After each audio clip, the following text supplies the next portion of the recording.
নেই টুনি, যা বলছি শোন। আজ কতদিন পর আমি দিদিমা হতে যাচ্ছি। তোকে তো আমি মাথায় করে রাখবো। তুই তো জানিস তোরা কেমন। কি আমাকে নিয়ে কথা বলা হচ্ছে? হ্যাঁ মা।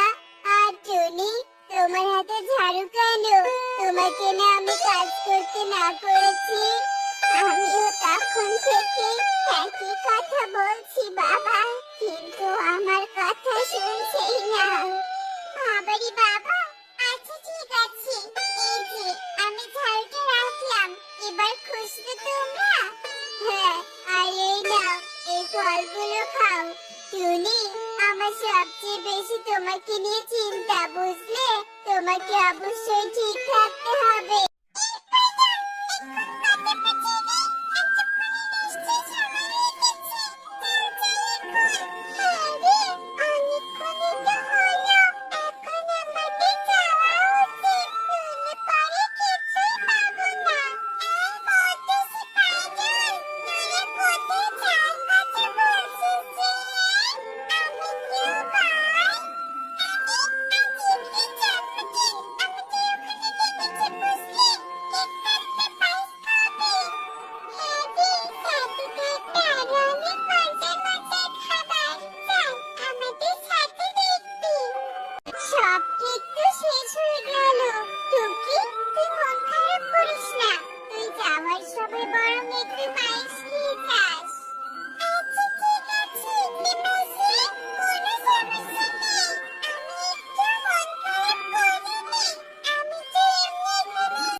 কতবার তোকে বলেছি কোথাও যাওয়ার আগে আমাকে বলে যাস।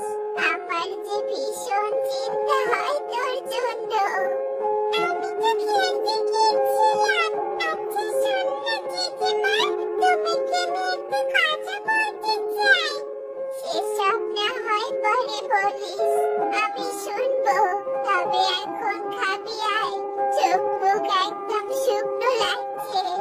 আয়, খাবি আয়। হ্যাঁ দিদিমা, আমি খাবো না।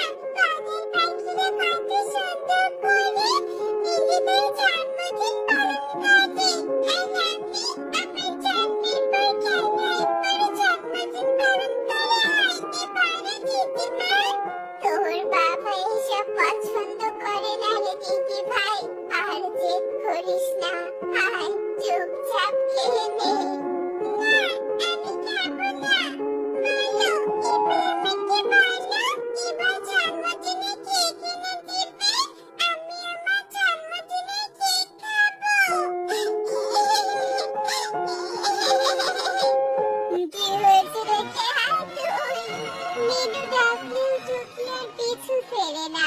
হাতে কিছু টাকা আছে, যাই দেখি বাজারে গিয়ে টুকির জন্য কোনো কেক কিনতে পারি কিনা। টুকিকে যে আমি ভীষণ ভালোবাসি, ওর মন খারাপ আমার একদমই সহ্য হয় না। কি গো মিনু মাসি, আজ তুমি যে এই বাজারে? তুমি তো কখনো বাজারে আসো না, তাহলে আজ কি মনে করে এলাম আর কি? কালু, রাত্রি একটা কেকের বায়না ধরেছে, সেটাই নিতে। তা তোর দোকানে যে জন্মদিনের কেক, এগুলোর দাম কত রে? এক একটা এক এক রকম দাম মিনু মাসি, আর সর্বনিম্ন দাম হলো 550 টাকা। এগুলো অনেক ভালো খেতে, একদম ফ্রেশদের একটা। এত দাম, এত টাকা তো নেই আমার কাছে। আর এই কেক কেনার জন্য তো তোমার কাছে টাকা চাওয়ার সাহসই পাবো না। কি করি এখন, কি করি?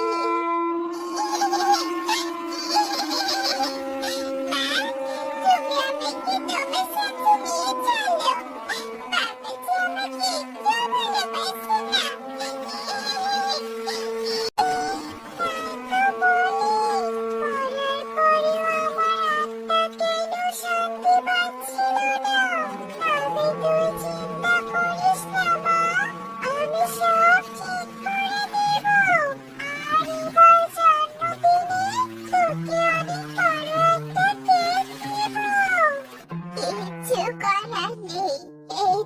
টাকার কেক দিয়ে কিছু একটা করতে হবে।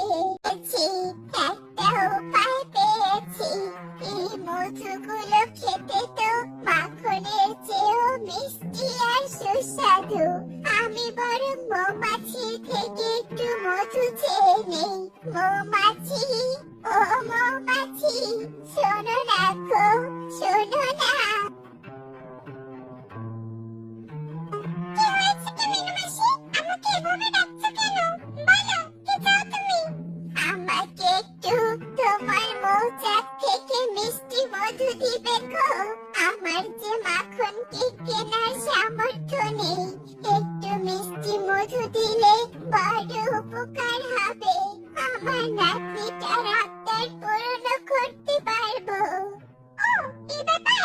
ঠিক আছে, তুমি একটু অপেক্ষা করো, আমি এক্ষুনি তোমাকে মধু এনে দেব। দিদি ভাই, আর মন খারাপ করে থাকিস না।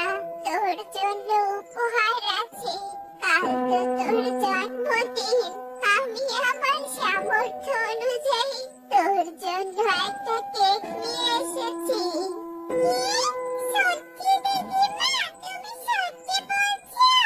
হ্যাঁ রে দিদি ভাই, সত্যি বলছি। এখন তুই ঘুমিয়ে পড় তো। এই তুমি, আমি তোমাকে দেখছি তো। হ্যাঁ সোনা, আমি তোমাকে একটা বিশেষ কথা বলতে এসেছি। তুমি আমার মেয়ে চোখের মাঝি। আমাকে খুঁজে পাবে। তাই চোখের যত্ন নাও সোনা। ও তোমার আর আমার মেয়ে। তোমাকে দিয়ে আমার শেষ উপহার টুকি। কি আমি এতদিন কি করেছি? আমার ফুলের মতো মেয়েটাকে আমি কখনো আদর করিনি। এ যে আমার করা অনেক বড় অন্যায়। টুকি, মা টুকি, কোথায় তুই? তুমি সকাল সকাল এভাবে চিৎকার করে ডাকছো কেন? আমি তো বাড়িতে আছি। মারে, আমাকে ক্ষমা করে দে। আমি এতদিন তোর সাথে অনেক খারাপ ব্যবহার করেছি। তবে আমি তোকে কথা দিলাম, আজকের পর থেকে আমি তোর সব আবদার পূরণ